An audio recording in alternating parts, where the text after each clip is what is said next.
And we're back. In part 1 of this 2-part series, we went over the M2 light tank and the M3 Stuart. And in part 2, we're going to pick up exactly where we left off. So if you haven't seen that video already, then now's the time. The M3 Stuart was a great little tank, and by early 1941 it was being built in its thousands in the US and then shipped across the Atlantic to Britain and the Soviet Union through the Lend-Lease program. The issue was, as America started ramping up her aircraft production, the need for petrol radial engines grew rapidly. The same petrol radial engines that were being put into the back of the M3 Stuarts. The Americans didn't want Stuart tank production to hinder aircraft production or vice versa, as they made the reasonable assumption that they'd probably need a lot of both in the coming years. They also correctly assumed that during wartime they probably wouldn't be building as many cars as usual, meaning that automotive engines would be their best bet. But the radials in the M3 Stuarts were far more powerful than any car or truck engine available, so in June 1941, American engineers began testing if they could fit 2 Cadillac V8 engines side by side in the rear of the tank. And if you're using Cadillac car engines already, why not pair them with some Cadillac-made automatic transmissions while you're at it? Each V8 engine was paired with its own hydromatic transmission, which then both fed into a transfer case at the front of the vehicle, providing power to the wheels. A new hull was built on top of the new Cadillac powertrain, sharing a lot of the improvements seen on the later M3A3 Stuarts, such as the single sloped front plate, the angular shoulder plates, and the hatches for the driver and co-driver. It was notably different to the M3A3 though. The side armour was flat to allow for more interior volume, and the designers had to add a hump to the back of the vehicle to put in the radiators. After all, the M3's engine was an air-cooled radial, whereas the new tank had twin, water-cooled V8s, so the radiators have to go somewhere. The raised engine deck is probably the easiest way to tell the vehicle apart from an M3, with the rest of the hull looking largely the same. Inside, however, it was a different story. The change in engine allowed the drive shaft to be mounted much lower, freeing up a lot of space below the turret and making the vehicle a lot more comfortable to fight in. The hull was pretty much all new, but the turret and 37mm gun were carried over, with the tank mounting the same cylindrical turret as the M3A1. The rest of the armament was identical to the M3A1, except for some very odd pre-production models which had a fixed, centrally mounted machine gun in the middle of the hull. Safe to say this didn't make it into production. The new tank, known at this point as the M3E2, entered testing at Aberdeen in November of 1941, and the results were excellent. The switch in engine and the added transmissions meant that the E2 was just over a ton heavier than a standard M3A3, and so the vehicle was slightly slower, but the advantages were huge. The tank was incredibly easy to drive and to maintain, could use a lower temperature starter, ran a lot quieter and boasted far superior crew comfort as well as survivability, as the lower octane fuel used by the V8s made the tank a lot less likely to catch fire when hit. The M3E2 was set to enter production as the M4 light tank, but due to previous experience with the M2 lights, M2 mediums, M3 lights and M3 mediums, and the fact that the M4 Sherman already existed, it was decided to call it the M5 to avoid confusion. Production began in April of 1942 and ran all the way until December, with a total of 2,075 M5 Stuarts being built. The reason production ended in December was that an improved version of the vehicle had come along, the M5A1.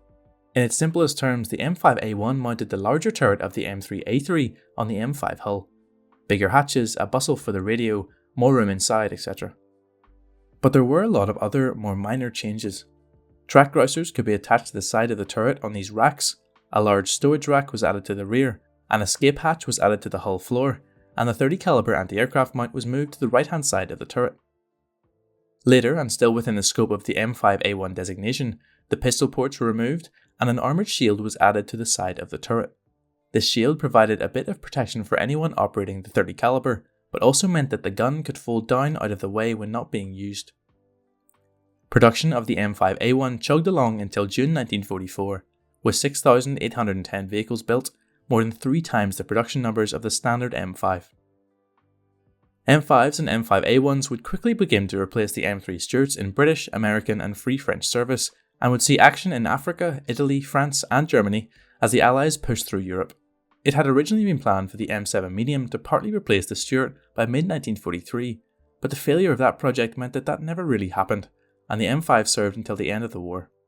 The M24 Chaffee, a much better armed and armoured vehicle, arrived on the scene in 1944 and slowly replaced the M5s in service in the European theatre. These vehicles were then shifted to the Pacific, where the vehicle was still more than a match for Japanese tanks still in action by that point in the war. After the war ended, the M5 was used by the Chinese alongside their M3s. Portugal used the M5 in their war in Angola, and both India and Pakistan used the vehicle in the First Kashmir War. Sadly, unlike the M3, none are still in service today. But there are plenty in museums all over the world if you do want to go see one. But the Stuart story definitely did not end with the M5. As we all know, in armoured vehicle design, the question is always, how big a gun can I realistically get away with? And the Stuart was no different, especially as the effectiveness of the 37mm anti-tank gun began to fade. This had started as early as 1941 with the T-18. This vehicle was an attempt to mount the M1A1 pack howitzer, a 75mm artillery piece, into the M3 chassis. This was accomplished by removing the upper half of the vehicle and putting on a large cast casemate with the gun sticking out of the front using a mounting developed from the 75mm mount of the M3 medium. The T-18 had pretty respectable armour and a big gun for the time, but the historically picky Ordnance Department weren't impressed and rejected the vehicle in early 1942. And for good reason. T-18 was incredibly front heavy, had very poor vision, and the limited gun traverse angles made it quite impractical for a support gun. They knew that they could do a lot better.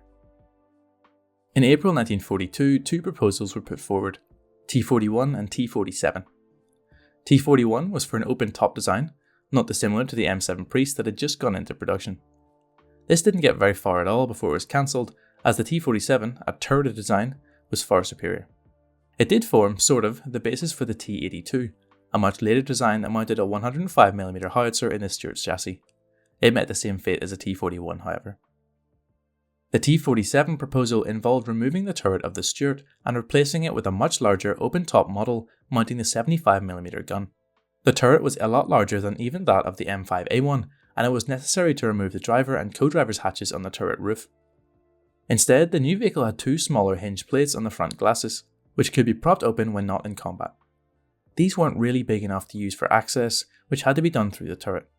But this was acceptable. The vehicle wasn't meant to be getting shot at all that much anyway. The hull MG was also removed, likely due to that fact. You'd be forgiven for thinking that this is the gun barrel, but it's not quite. It's actually an anti-flash shield around the real gun barrel, which is nestled inside like you can see here. The turret itself was new, and unlike the M5 it was fully cast, with a more rounded design. The vehicle would enter service in late 1942 as the M8 howitzer motor carriage. Around 2 years later, in 1944, it would be sort of retroactively named the M8 Scott after General Winfield Scott, but it's not clear how common this actually was. The M8 was assigned to the HQ companies of medium tank battalions for use as a support weapon. It fought in Europe, Africa and the Pacific with the US Army and Marine Corps, and saw large success, with its plus 40-degree elevation making it a very capable artillery platform that excelled in the hilly terrain of Europe, especially in Italy.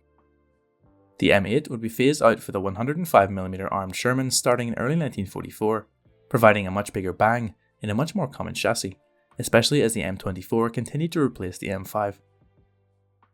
As I said, the M8 did see some action in the Pacific. Its turret also saw more action mounted on a different chassis, the LVT. The LVT A4 AM tank mounted the M8's turret on a fully amphibious hull to provide fire support before, during and after an amphibious assault. The French would receive a decent amount of M8s and LVT A4s following World War II, and would use them in their ill-fated war in Indochina, modern-day Vietnam. The M8 would stay in service with the French until around 1962, seeing further service in their other ill-fated war in Algeria. Clearly, even an M5 Stuart with a 75mm gun on top can't stop your colonies winning wars against you. However, how about an M8 Scott with an even bigger 75mm gun? This vehicle, the M8 gun motor carriage, was an attempt to mount a 75mm M3 anti-tank gun into the chassis of a Stuart. This vehicle is often referred to as the M8A1, but don't let the fact that it's literally written on the side fool you. This was never actually its official designation. Thanks again, America. Since the M8 HMC already had a larger turret and turret ring, it was chosen as the guinea pig for this new tank destroyer program. This project was given the green light in late 1942, as American forces still had no fast, tank destroyer type platform after the failure of the M7. To fit the larger gun into the turret, it was modified slightly, with the turret extending farther back and the entire mantlet and gun mount being reshaped. Apart from that though, very little was changed. The Franken Scott was looking promising, and so was submitted to the Tank Destroyer Board for testing in February of 1943. It was better off-road than the M3 GMC, and better on-road than the M10, and had all the benefits of the Stuarts that had come before. That being said, it also had a lot of the drawbacks. It was just too small to get away with mounting that gun. The turret was so cramped that the crew were getting injured when going over rough terrain, it couldn't carry enough ammunition, and the driver could hardly see out of the vehicle. The survivability was also questionable, since the hull crew didn't have any hatches. It would end up being cancelled in mid-1943, but the lessons learnt on the M8 GMC would be used in the very successful M24 Chaffee and M18 Hellcat, both mounting 75mm guns in relatively small chassis. Aside from the M8s, there were no other significant variants of the M5 Stuart that made it into service. There were many failed designs, with a few mortar carriers and self-propelled guns getting close to production, but none quite making it. There was even a Calliope-esque prototype mounting 20 7.2-inch demolition rockets, but like the rest, this was only ever a prototype. After all, there were much more capable platforms available. The M5 did get a series of flamethrower variants however, and many were used as bulldozers, with dozer blades attached to the front hull and the turret sometimes removed. So, after these two videos, you should be able to tell an M5 from an M3, an M8 GMC from an M8 HMC, and chat to all your pals about which is your favourite. Unlikely. What you can do is chat to other tank nerds on the Discord, which is linked in the description. Thank you very much to my Patreons, and there are plenty more videos on the way, so make sure to subscribe, and if you enjoyed this video, why not leave a like down below. Thanks so much for watching, and I'll see you in the next one.